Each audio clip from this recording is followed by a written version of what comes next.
How you doing, everybody? Welcome back to the channel. If this is your first time watching any of my videos, my name's Nate and I'm a contractor here in Michigan.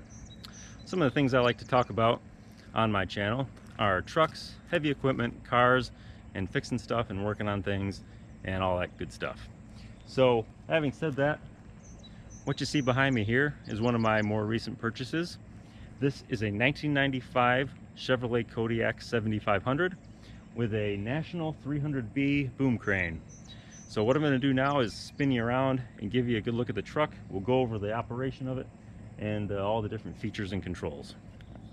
Okay, so here's an overview of the entire truck itself. The same old story with this thing, you know, I was looking on Facebook Marketplace at stuff and this bad boy came up for sale and I thought, hey, you know, that's a pretty clean truck. And the price was really reasonable. And it didn't seem to have a lot of rust on it. The miles are super low. So I messaged the guy and asked him what was up with it. Turns out he was the second owner. He owned it since 2004. And prior to that, it was owned by a chemical company. And they put about, 2,400 miles on it, I believe. It's currently sitting at about 61,000. Probably about 1,500 of those I put on since I've owned it. But anyways, really good tires, not a whole lot of rust at all. You know, if there's anything, it's just a little bit of surface rust like that, but that's no big deal. Good battery, you know, not even a year old. She's a little dirty right now. Haven't had a chance to clean it up. We've been so busy with work. But yeah, you get a good shot under here, you know. Frame's in really good shape. The crane, you know, everything's functional on it. Even comes with the complete owner's manual in there. So a good sign that it's been well taken care of.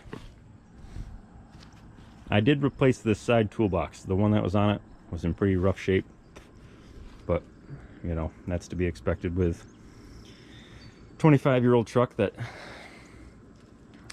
I'm sure was always stored outside. Nice tread on the tires there. And one of the things I like most about this is that it actually came with the jib.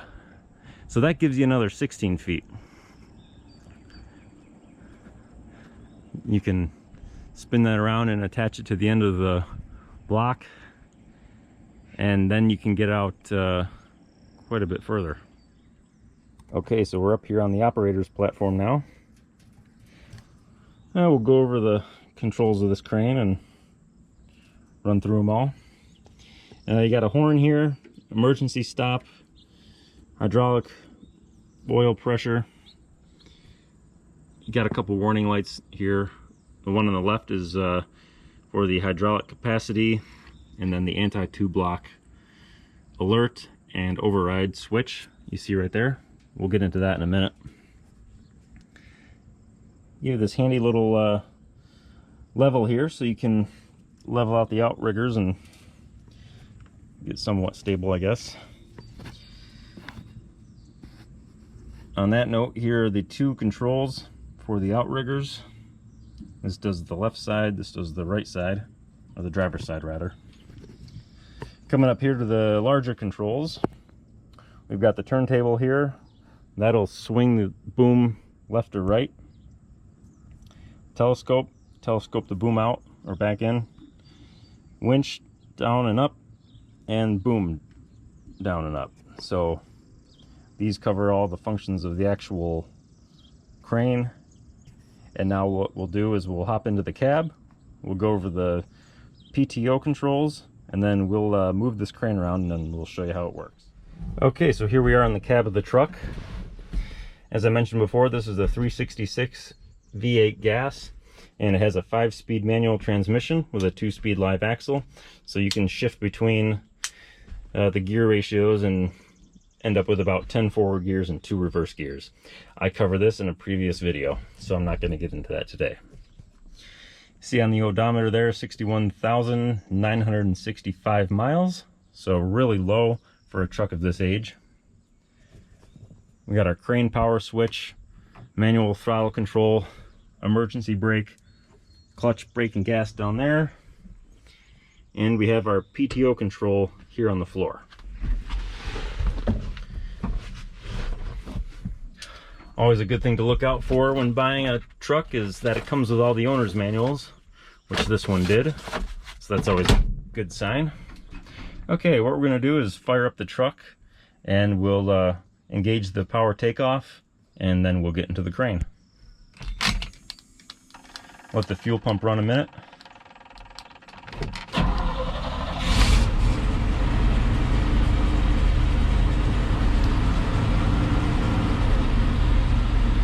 Okay, so this is really simple in terms of the PTO.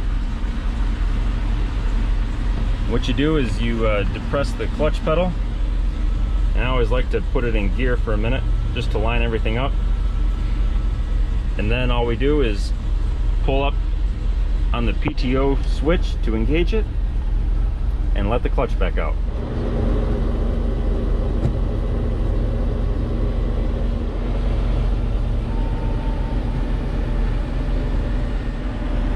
Okay, next thing we want to do is turn on the power to the crane itself, and we're ready to go. Okay, we're back up here on the operator's platform, and you always want to make sure you're working on a somewhat level surface. So I've relocated out to my field to demonstrate that. Okay, so what we want to do is go up to our outriggers here. These two controls, we got the driver's side and the passenger side.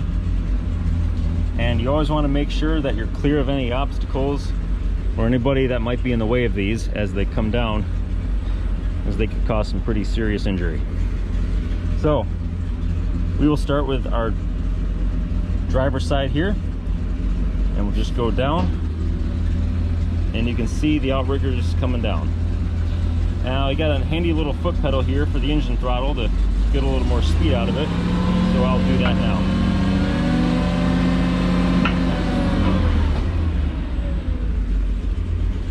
You do have another set of controls on the other side, so for safety's sake it's best to operate the outriggers from the side of the one that you're controlling. There's nobody else out here right now, so I'll go ahead and do it from this side. But I always suggest safety first whenever operating a crane or any kind of equipment. Okay, I can feel that one touching the ground. We'll kind of level it up here on our... Okay, and we're good to go.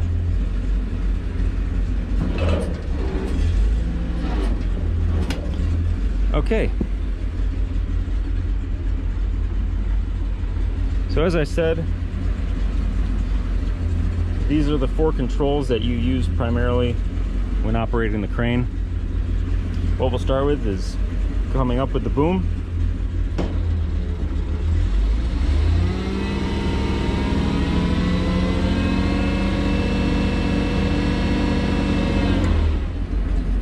And then we'll let the winch down a little bit. It'll come up a little bit more. Now what we're going to do is telescope out.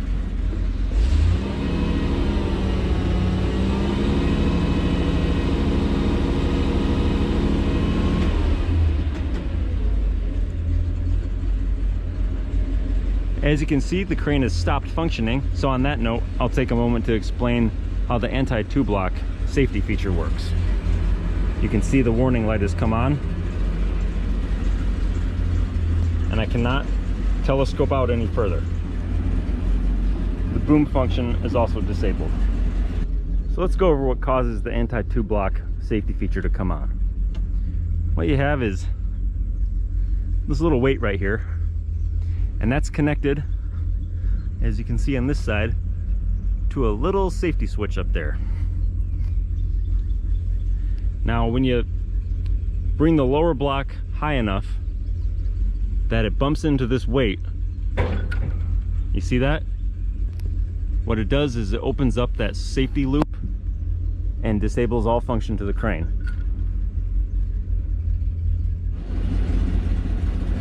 go ahead and turn to the right a little bit.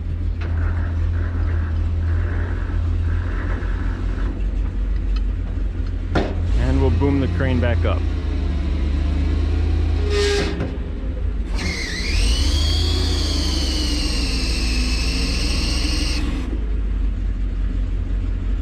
Now we can go ahead and telescope out all the way, which I'll do now.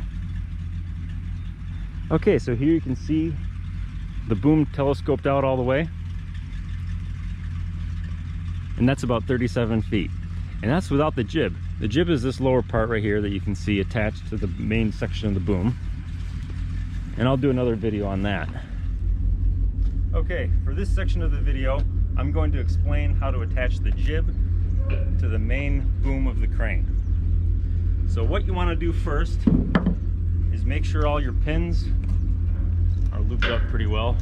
So I've already taken and put a good coat of WD-40 on all these, but you always want to make sure that they're easy to work with.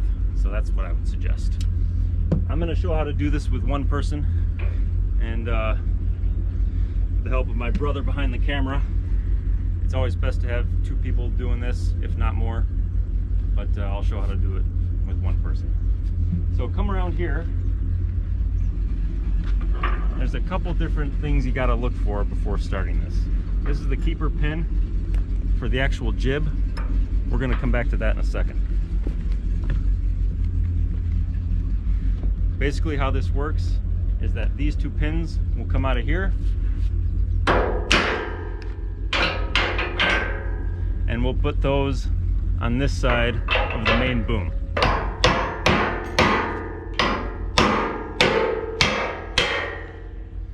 Basically what that does is once we have those attached, then we can swing the whole thing around and bolt it in to this side. So you want to have a good 12-pound sledgehammer to do this.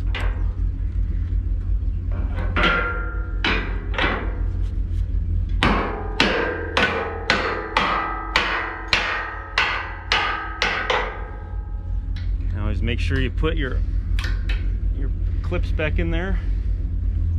Safety first. Okay, now we can take and pull the pins out for the other side.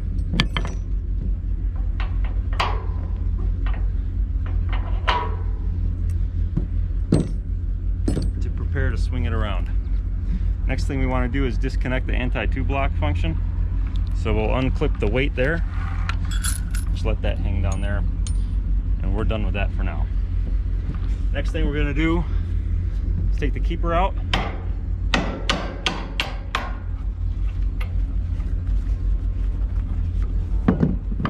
Make sure we don't lose the roller, because we're going to reuse that on the end of the jib. So we'll put that down there with the other bolts. Okay, so now our jib is attached to the boom.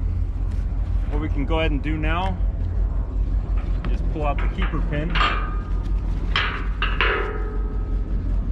and we'll put that back once we're done. So the way that this works is that we'll boom up, we'll swing it around, and then we can move the jib into place, get our cable attached, and then reconnect the anti-two block. So next thing we want to do is disconnect the plug for the anti-two block, and we can just let that hang there for now. And we'll just close that up for demonstration. So now what we're going to do is we're going to boom up, swing it around, and get ready to put the jib in place. Okay, final thing that we want to do, forgot to mention before, pull out our lock pin for the jib. Now it can swing freely.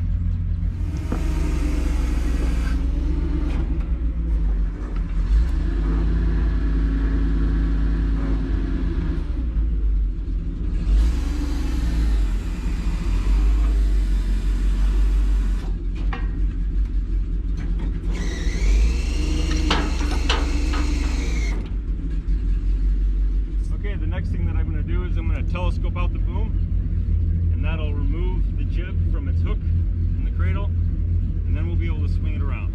Okay, so we want to make sure we have our boom on a nice level surface.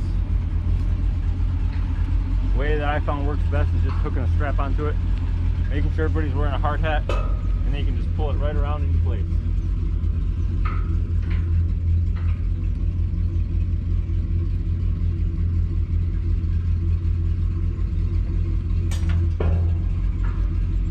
Next thing we're going to do is put in our main pins and clip them into place.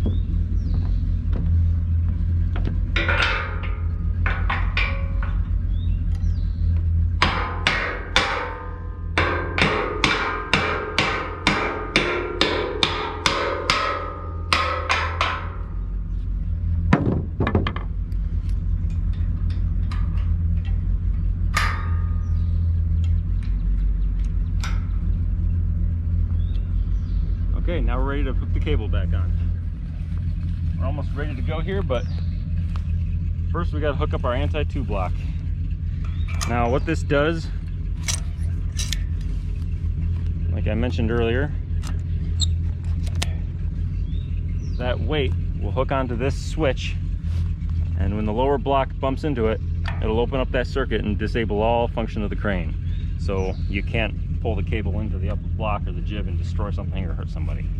So that's ready to go. Next thing that we want to do, let some more slack out of our cable and bring it into the head of the boom.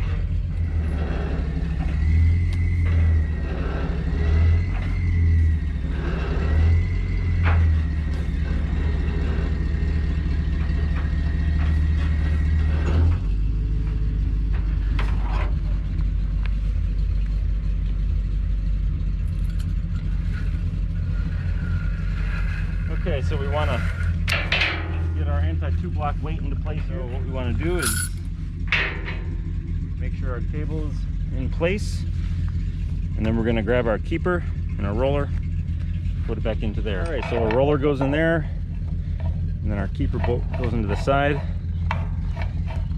You do want to make sure that's good and tight, so the cable can't slip off of the sheave when you're working. Okay, so now final thing, hook up our weight to the anti-tube block. Now what we're going to do is we're going to go ahead and boom up all the way, and we'll show you what that looks like.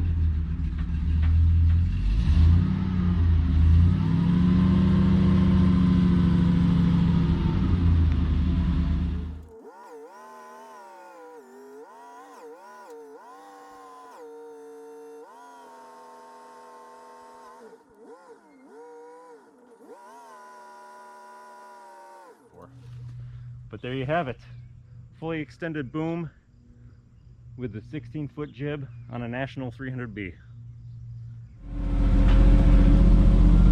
Drivability of the truck is pretty good. Like I said, it is just a little 366 V8 gas, so it's enough power for what you need, but she's definitely slow. Having the 5-speed manual with a 2-speed axle comes in handy just to get a little more torque out of the engine. But overall it's pretty good, you know.